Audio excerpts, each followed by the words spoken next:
선정된 성읍들로서 누구든지 부지 중에 살인한 자가 그리로 도망하여 그가 회중 앞에 설 때까지 피해 보복자의 손에 죽지 아니하게 하기 위함이라. 아멘. 오늘은 여호수아 7번째 시간입니다. 도피성과 예수님이라는 제목으로 말씀을 나눕니다. 모세의 업적은 홍해를 가르고 여러 가지 너무나도 이제 모세의 업적들이 많겠지만 제가 이 인물을 다루면서 대표적으로 다뤘던 모세의 업적은 유월절을 제정한 것과 그리고 율법을 제정한 것이라고 지난 시간에 말씀드렸습니다. 근데 모세의 후계자인 여호수아에게 있어서도 그의 영적인 유업들이 많이 있겠지만 그 중에 시그니처 같은 어떤 상징적인 여호수아의 그런 사명이 있다면 이제 길갈에서 이스라엘 2세대에게 할례를 행하고 그 다음에 오늘 이제 가나안 정복이 거의 마무리되는 시점에서 이제 도피성을 제정한 것입니다. 물론 제가 거듭 말씀드리지만 자기가 임의대로 정한 것이 아니라 하나님께서 그렇게 정하라고 하신 것을 그렇게 실행하는 실행자로서 여호수아가 쓰임받았다라는 말씀을 드리고 있는 것입니다. 이렇게 도피성은 요단강 동쪽에 3개, 서쪽에 3개씩 이렇게 지정을 하도록 되어 있었고 어느 이스라엘 백성들이 사는 어느 지역에서든지 하루길이면 갈 수 있는 그런 거리에 도피성을 두도록 그렇게 명령하셨습니다. 오늘 말씀에서 읽은 것처럼 어떤 용도로 도피성을 정하게 하셨냐면 우발적으로 고의가 아니라 부지 중에 실수로 사람을 죽인 자가 이 도피성으로 피할 때 장로에게 그것을 고백하고 장로는 그를 도피성으로 받아들여서 이제 그 당시 대제사장이 죽을 때까지 그 안에 거하면서 그 피해 보복자가 와서 그 실수로 살인한 사람을 죽이지 못하게 보호하는 장치를 했던 것입니다. 근데 당시에 하나님의 백성들에게 율법이 주어지긴 했지만 시대적으로 봤을 때 아직은 아주 깊은 고대의 시대고 그렇게 어떤 시민성이나 이런 성숙함이 온전히 이루어지지 못한 그런 시대였고 자칫하면은 이게 우발적인 보복이 성행할 수 있는 그 시대 가운데 이 도피성이라는 장치는 엄청난 보호 장치였다. 엄청난 그런 앞서가는 사회 제도까지도 되는 그런 장치였다라는 것을 알게 됩니다. 그런데 놀랍게도 이 도피성 또한 바로 우리 주님 되시는 예수 그리스도를 상징하는 장치라고 말씀드릴 수가 있습니다. 그래서 결론은 모세건 여호수아건 그들의 일생 가운데 그들이 심혈을 기울여서 그들의 인생을 온전히 헌신한 대목이 무엇이냐면 그들 모두가 바로 그리스도의 오심을 예비했던 존재들이다라는 것을 알게 되는 것입니다. 도피성은 말씀드린 것처럼 바로 예수님, 예수 그리스도를 상징하는 것입니다. 그리스도께서는 죄인을 위해 이 땅에 오셨습니다. 우리가 신앙생활하면서 왜 경직되고 오만해지고 더 교만한 태도로 변하게 되는가? 어떤 특정 인물에 대해서 제가 말씀드리는 게 이게 그 사람만의 문제가 아니라 우리의 문제인데 한번 돌아보자는 의미에서 말씀드리는데 제가 요즘 노회 관련 일이 있어가지고 또 한 지역에 있는 노회, 옛날에 제가 이제 몸담고 있던 지역에 노회 간사님과 통화할 일 그리고 마주칠 일들이 좀 생기게 되었습니다. 근데 제가 그 지역에서 나온 지가 벌써 10수년이 지났기 때문에 세월이 많이 변했죠. 근데 전화 통화를 하시는 분이 너무 불친절해요. 그래서 저는 과거에 제가 있을 때 간사님이 아닌 줄 알았습니다. 왜냐하면 제가 그 간사님의 생김새는 이제 희미해졌지만 너무 천사 같은 성품을 기억하고 있었기 때문에 어떻게 저렇게 사무 보시는 분이 저렇게 온화하고 저렇게 성품이 좋을 수가 있을까 늘 그 생각을 했었거든요. 마주칠 때마다. 그래서 너무 태도가 변해가지고 그분이 아닌 줄 알았어요. 간사가 바뀐 줄 알았더니 사무실에 갔더니 그분이 놀라운 말씀을 하시더라고요. 목사님 저 좀 몇 번 뵀죠? 그러더라고요. 그래서 알고 보니까 그 십수년 전에 그 간사님이 이제는 얼굴도 많이 변하고 똑같은 인물인데 십수년이 지나면서 좀 아량 깊고 좀 포근했던 그 성품이 다 온데간데 없고 너무 경직되고 좀 이상한 성품으로 변해가지고 제가 깜짝 놀란 적이 있는데 제가 말씀드린 것처럼 항상 그런 모습이 우리 신앙의 모습은 아닌지 한번 돌아봐야 됩니다. 신앙이 갈수록 이게 어떤 은혜의 찜통에서 사람이 이렇게 아름답게 무르익어 가는 것이 아니라 막 경직되고 옹고집쟁이가 되고 막 이런 모습으로 변해가는 것이 우리의 모습은 아닌가. 근데 그렇게 되는 데는 다 이유가 있습니다. 원인이 있습니다. 왜냐하면 신앙생활하면서 자기 죄에 대해서 깊은 성찰을 하지 않고 회개를 이루는 삶을 등한시하고 그냥 의로워지려고만 하기 때문에, 그래서 하나님의 말씀을 지킨다라는 의미도요 굉장히 조심스럽습니다. 왜냐하면 하나님 앞에서 나의 묵은 것을 갈아치우지 않고 그러니까 옛부대, 새 부대와 옛부대가 있다 그러면 나의 고집과 완고함에다가 자꾸 말씀의 의로움만 자꾸 세우려 그러면 어떻게 되냐면 그것이 바로 경직됨이 되고 바리새인화되고 말씀을 빙자해서 자기 고집으로 변화되고 이러면서 더 완고한 사람으로 변화되는 것입니다. 그래서 나의 그 옛 성품을 계속 올라오는 옛 성품 그리고 굳어진 옛사람의 그 성품이 불쑥불쑥 계속 이렇게 자꾸 이렇게 관리를 안 해주면 또 올라오고 또 올라오고 그러는데 그 끊임없이 그거를 쳐내고 회개의 자리에서 깊은 그런 어떤 은혜의 자리에서 내가 정말 그 한없는 은혜를 누리는 자요, 받은 자요, 그 은혜 없이는 살 수 없다라는 그런 통찰 가운데 거기서 이제 하나님의 말씀에 순종하려고 하지 않으면 이 신앙의 연륜이 더할수록 점점 더 이상한 괴물의 모습으로 변화될 수 있다는 것을 우리가 경각심을 가져야 합니다. 그래서 우리가 죄 문제를 해결한 받아야 되고 우리가 어떤 은혜를 누리며 살아가는지 늘 심도 있게 우리가 생각하면서 살아야 되는데, 죄의 문제는 도피성 되시는 예수 그리스도께 나아가 회개할 때 씻김을 받게 됩니다. 죄가 나타나는 형상들이 이러이러한 모습으로 나타날 수가 있는데 한 3가지 정도의 형상으로 말씀드리면, 우리의 삶 가운데 죄가 나타나는 양상은 첫째로 어그러진 욕망으로 나타납니다. 요거를 그냥 영어적으로 표현하면은 다 죄에 대한 용어인데 트랜스그레션이라는 것이 있습니다. 그래서 이것이 어그러진 욕망을 이야기할 때 쓰는 단어인데 그 특징을 말씀드리면 자신이 원하는 것만 하려는 욕구를 말할 때 이 단어를 사용합니다. 그래서 이 죄의 특징은 무엇이냐면, 죄성의 특징은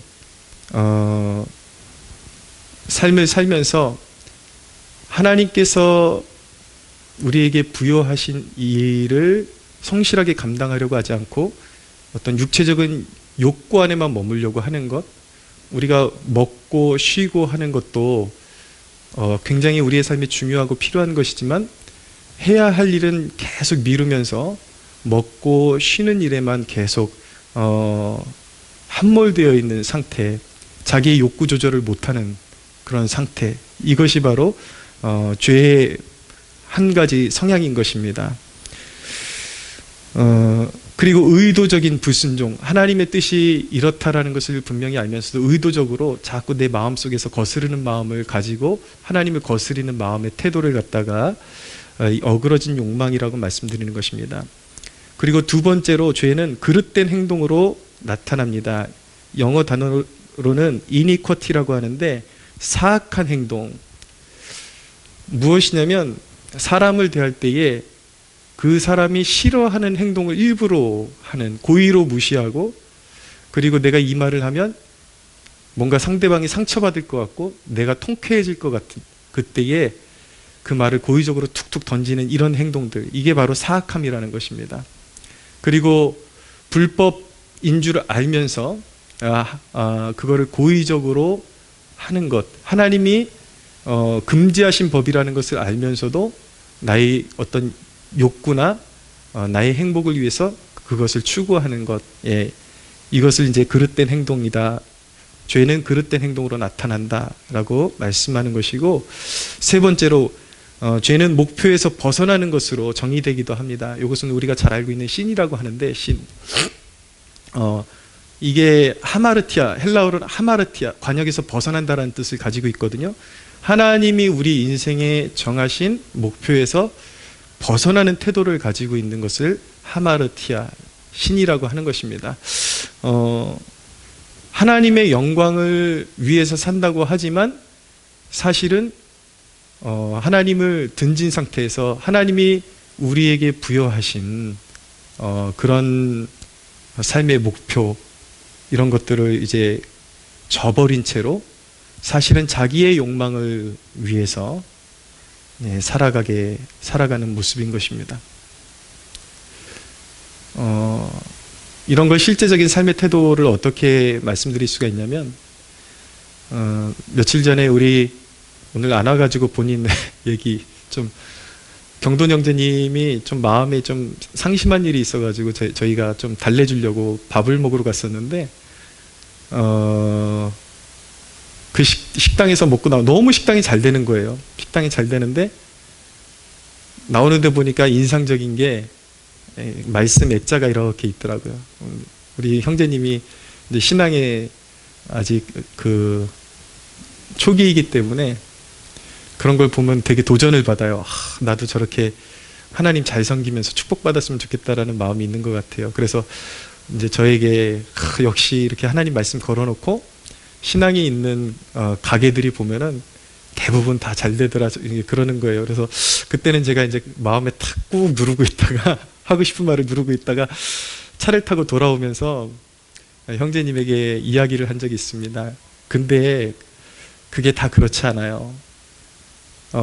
수많은 가게들에 하나님 말씀이 걸려 있는데 말씀은 액자로 걸어놓고 실생활에서는 교회도 나가지 않고 예배도 드리지 않고 하나님을 섬기지 않는 가게 주인들이 부지기수입니다.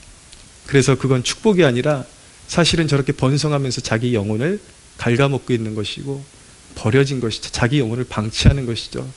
그래서 그 결론은 굉장히 무섭게 날 수도 있는 것입니다. 이런 거 마치 하나님의 영광을 구하는 것처럼 액자를 탁 걸어놨지만 자기 인생의 방향과 목적은 사실은 하나님이 원하시는 것과 너무 다른 길로 가고 있는 이런 상태를 신이라고 하는 거죠.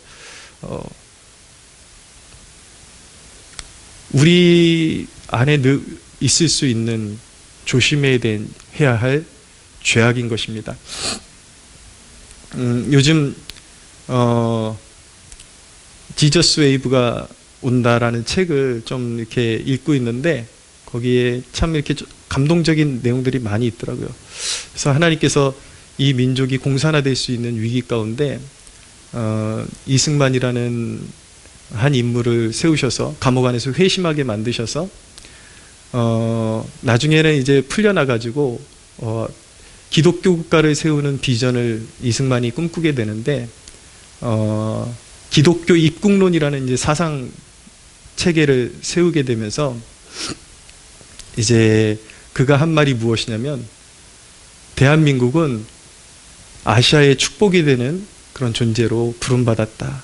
그래서 교회가 자신의 사명에 몰두하면 분명히 중국과 일본 그리고 아시아에 큰 축복을 흘려보내는 그러한 도구가 될 것이다. 우리는 그런 사명을 가진 아주 특별한 민족이다라는 것을 그가 설파를 했죠. 그런데 여러분, 우리는 그런 사명을 받았는데 입으로는 우리가 그런 사명을 받았다고 말하면서 실제적인 한국 교회의 모습은 어떠냐면 교회가 버려지고 있습니다. 입으로는 그런 사명을 받았다 그러지만 교회는 섬기기 싫고 교회가 마땅히 나와서 중보의 짐을 지고 회개와 이 민족의 짐을 어깨에 메고 죄악에서 돌아서서 하나님을 섬기고 전도와 선교의 사명을 감당할 때에 비로소 정말 이 나라에 하나님께서 부여하신 축복의 강물이 흐를 수 있도록 우리가 순종하는 것인데, 이 민족의 죄악은 무엇이냐면 개념은 알고 있는데 실질적으로 하나님 주님의 몸된 교회를 내팽개치고 그 누구도 주님의 교회를 섬기려고 하지 않고 안디옥 교회처럼 기도와 금식으로 섬길 때 세계 선교의 문이 열렸는데 누구도 그 문으로 들어가려고 하지를 않는 것이 바로 죄악인 것이죠. 하마르티아, 하나님의 목표에서 벗어나는 죄를 이 민족이 범하고 있는 것입니다. 죄는 이런 모습들로 나타납니다. 어그러진 욕망, 그릇된 행동, 목표에서 벗어나는 그러한 태도. 근데 이런 죄가 불러오는 대가에서 자유로워지는 길이 있는데, 그 길은 첫째로 예수께 나아가서 회개하는 것입니다. 회개는 주님이 날 위해 피 흘리셨음을 믿고 나의 죄를 그분 앞에 고백하고 그분 앞에 모든 죄악을 내려놓는 것입니다. 그렇게 회개하면, 참된 회개를 이루면 큰 선물이 주어지는데, 그것이 무엇이냐면 죄책감으로부터 자유를 허락해 주시는 것입니다.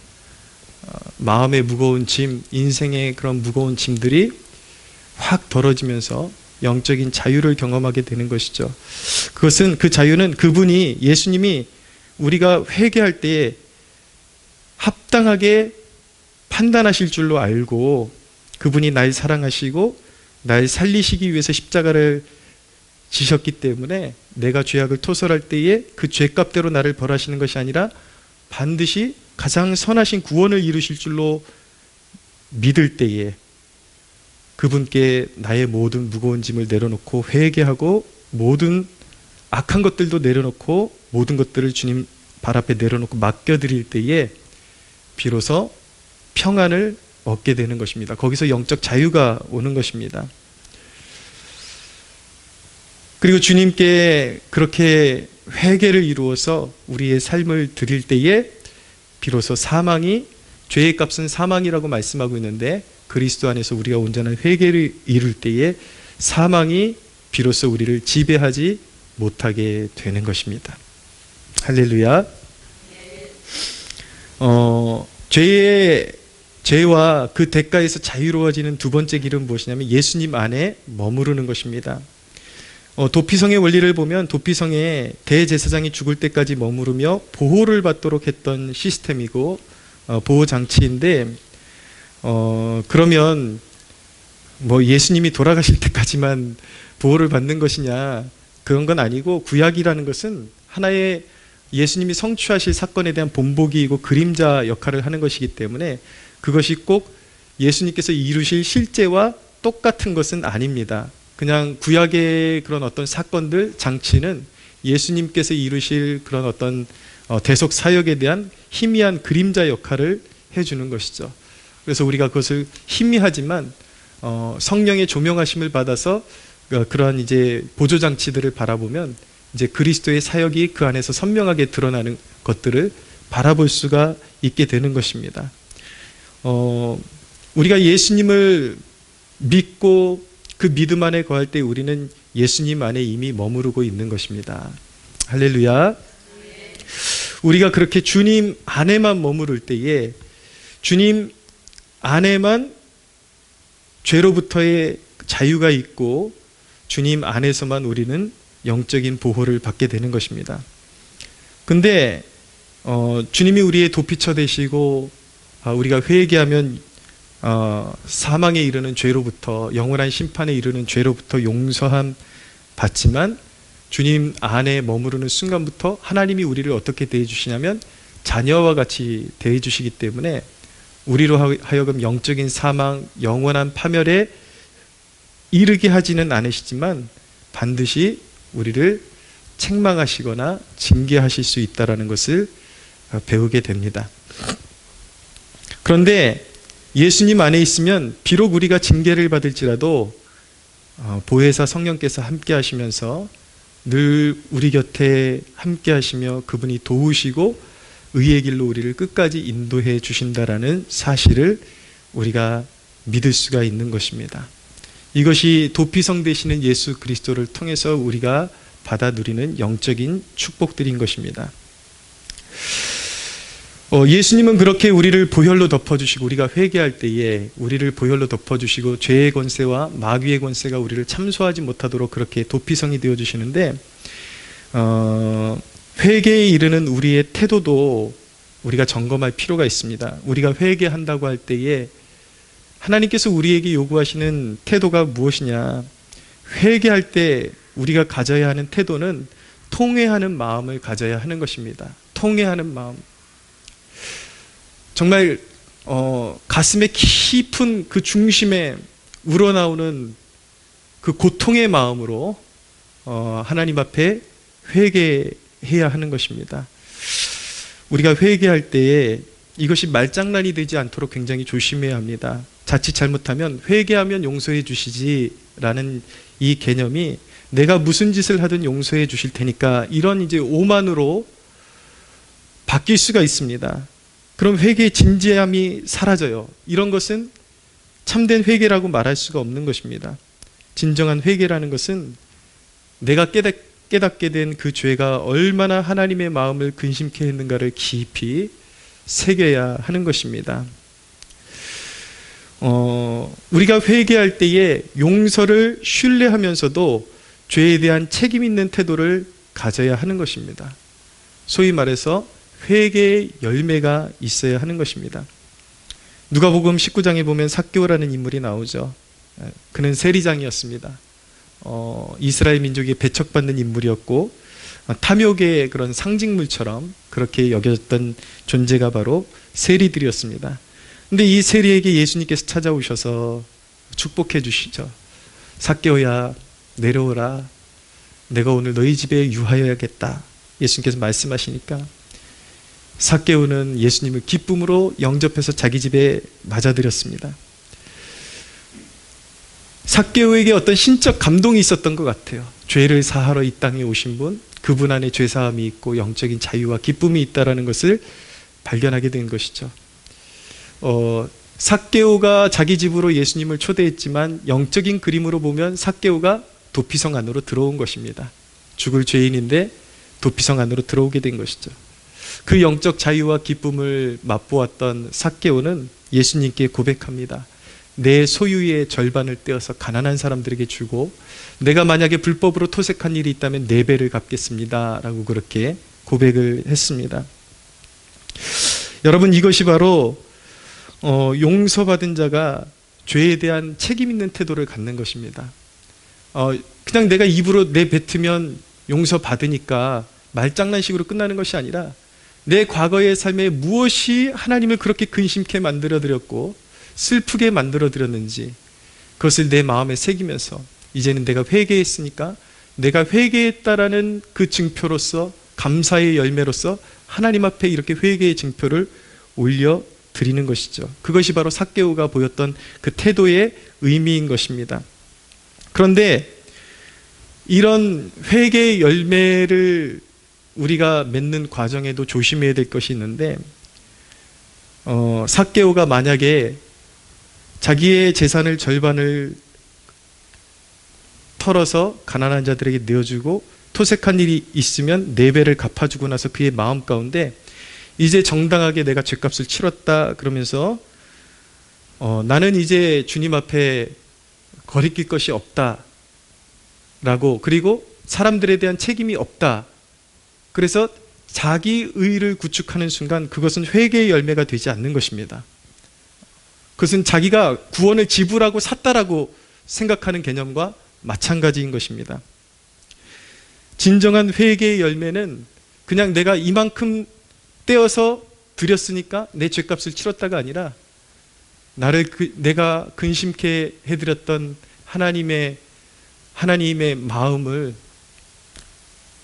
내가 하나님의 마음을 그렇게 상하게 만들었음에도 불구하고 주께서 나의 회개를 받으시고 용서해 주셨으므로 이제는 더 이상 내가 과거에 내가 추구하고 사랑했던 그 모습으로 다시는 하나님 앞에 죄를 범하지 않겠다라는, 그리고 하나님의 마음을 근심시켜드리지 않겠다라는 그 마음의 결단을 가지고 진정으로 회개한 자는 값을 지불하듯이 지불해놓고 의시되는 것이 아니라 계속해서 그 용서받은 자의 그 보답, 감사함과 은혜와 그 은혜에 보답하는 마음을 가지고 끊임없이 주님이 나를 용서해 주셨으니까 끊임없이 베풀고 자비를 베풀고 주님의 마음으로 관대하게 대하는 것, 이것이 바로 진정한 회개의 열매인 것입니다. 할렐루야. 그래서 올려드리면서 내가 다 치렀다 이것이 아니라 내가 올려드릴 것 이것뿐입니다. 주님, 내가 할 수 있는 것이 이것뿐입니다. 그렇게 겸비한 마음으로 그렇게 회개의 열매를 올려드리는 것이죠. 꽤 오래전에 밀양이라는 영화가 흥행한 적이 있는데 저는 이 영화를 솔직히 보지 못했습니다. 근데 이 영화의 그 골자를 사람들이 하도 많이 이야기를 해가지고 그냥 그 골자를 제가 기억하고 있는데, 이 밀양이라는 영화의 그 골자가 무엇이냐면 어떤 사람에게 심한 그런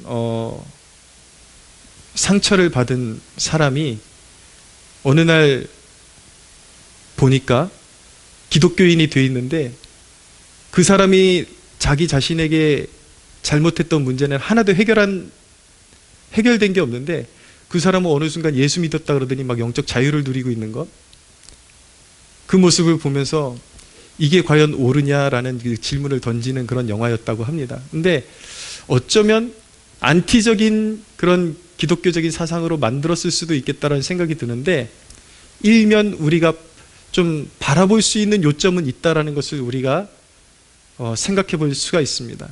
무엇이냐면 회개라는 것은 내가 수없이 사람들에게 상처 주고 나 때문에 사람들이 그렇게 고통받고 있음에도 불구하고 내가 주님 앞에 고백했으니까 나는 자유해, 늘 그런 태도를 가지고 산다면, 예를 들어서 집안의 가정에서는 늘 가족들에게 폭언을 일삼고 폭력을 일삼고, 그런데 교회만 가면 천사가 되고 영적 자유를 누리는 모습을 본다면 그 사람은 하나님 나라의 그런 어떤 쓰임받는 일꾼이 되는 것이 아니라 오히려 복음을 가로막는 존재로 서 있을 수밖에 없는 것이죠.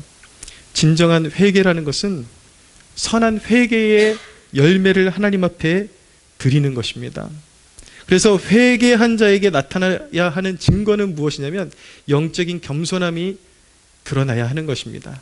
그래서 이웃과 소중한 이웃들에게 그리고 교우들에게 배려와 사랑으로 그 태도가, 겸손의 태도가 나타나야 하는 것입니다.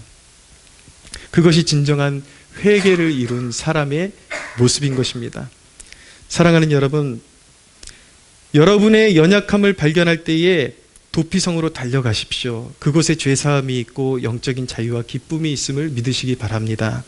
할렐루야.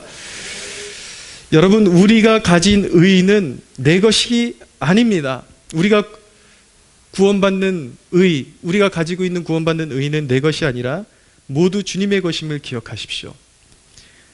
주님의 의를 옷 입고 있는 것입니다. 십자가상에서 이루신 주님의 의를 내가 옷 입고 있는데, 여러분, 내가 주님의 것을 빌려 입고 있다는 것을 기억하면 여타 다른 사람들의 약점이나 허물에 대해서 몰인정한 것은 큰 죄악인 것입니다.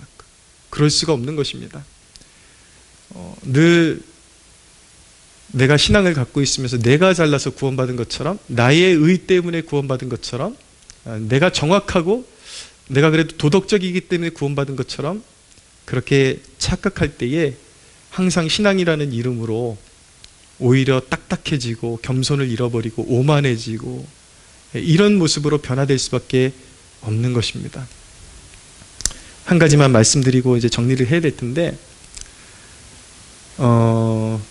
우리 기독교인들이 말씀에 대한 개념 정리를 잘 못하는 것 같아요. 보니까 요즘 제가 한국교회 이단자들을 향해서 영상으로 이렇게 계속 이렇게 좀 하나씩 이렇게 폭탄을 만들어서 던지고 있는데, 그러면 그 이단자들을 옹호하는 사람들이 꼭 댓글로 쓰는 내용이 무엇이냐면, 판단하는 내가 똑같이 판단을 받을 줄로 모르느냐, 비판하지 말라 라고 말씀하셨는데 왜 당신은 비판하느냐 라고 그러는 것이죠. 여러분, 비판하지 말라는 것은 우리의 삶 가운데에, 예를 들면은 내가 저 사람보다 젓가락지밖에 못해? 내가 있으면 저거보다 더 잘할 수 있었을 텐데 왜 저거밖에 못해? 저 사람의 사역의 열매는 사실은 형편없어. 이렇게 습관적으로 내 이웃을 폄하하고 판단하는 것을 비판하는 것이라고 말씀하는 것이고, 이단자들에 대해서 이단자들을 분별하는 것은 예수님이 말씀하신 판단과 성향이 정반대의 것인 것입니다. 그러면 여러분, 그런 이단들에게 빠져서 가족이 해체되고 수많은 사람들이 이단자들에게 속아가지고 수많은 금품을 갈취당하고 건강을 갈취당하고 인생을 갈취당하고, 여러분, 도둑을 향해서 도둑이라는 것이 판단입니까? 우리 그리스도인들이 그만큼이나 이 시대를 살아가는 그리스도인들이 말씀에 대한 정의를 모르니까, 그러니까 그런 이단자들에게 자기의 영혼을 내어주고 삶을 내어주고 결국은 자기 가족 중에 누구 하나가 파탄나지 않고는 정신 차리지 못하는 그런 비참한 영적인 신세 가운데 살아가는 것입니다. 전혀 그 성격이 다른 것입니다. 기독교 안에 들어오는 독소들을 분별해내고 그것을 제거하는 것은 예수님이 말씀하시는 비판하지 말라는 말씀과 전혀 어울리지 않는 것이고, 오히려 교회를 향해서 주신 말씀이고, 주님께서 택하신 목자들에게 내 양떼를 지키라고 말씀하시고 이리 때가 들어오지 못하게 분별하라고 말씀하십니다. 할렐루야.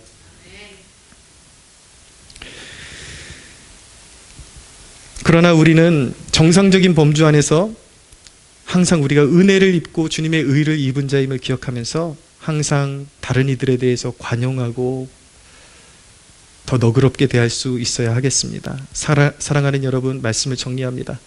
항상 주님의 은혜 아래서 내가 은혜 입은 자임을 기억하는 저와 여러분들이 되었으면 좋겠습니다. 항상 은혜 입은 자로서 더 너그러운 마음을 가지고 베풀고 선대하고 관용하는 저와 여러분들 되시기를 예수님의 이름으로 축원합니다. 하나님께 영광의 박수 올려드리겠습니다.